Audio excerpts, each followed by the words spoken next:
Eu queria falar um pouquinho com vocês a respeito do o que é a oração. Agora, no dia 1º de março, é o Dia Mundial da Oração, né? Mas o que é, de fato, orar, né?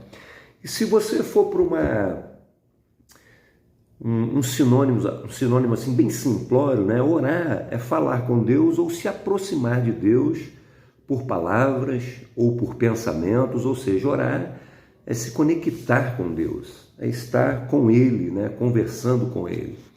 Mas eu gosto muito de uma definição de um filósofo americano chamado Dallas Willard. E ele disse o seguinte: orar é conversar com Deus a respeito de algo que nós estamos fazendo juntos, né?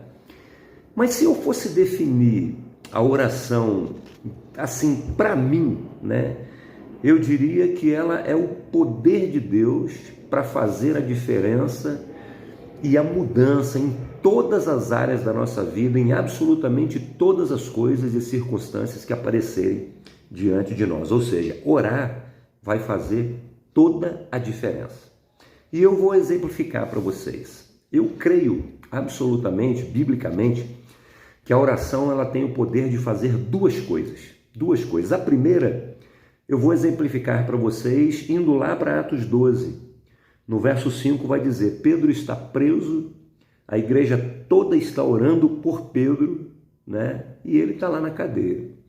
Quando chega lá no verso 7, a Bíblia diz que um anjo aparece a Pedro, tira as cadeias de Pedro, a cela é aberta e Pedro é liberto no meio da noite.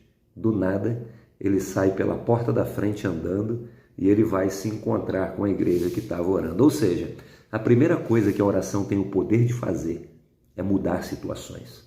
E isso tem acontecido inúmeras vezes. Aí você fala para mim assim: Joaquim, mas tem muita coisa que não muda. E aí entra a segunda coisa que a oração faz.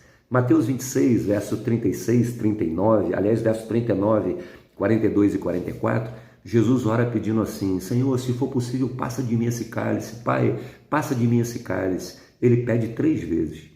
Quando chega lá no verso 45 e no verso 46, ele vai até os discípulos e fala assim: olha, pessoal, levanta porque chegou a hora.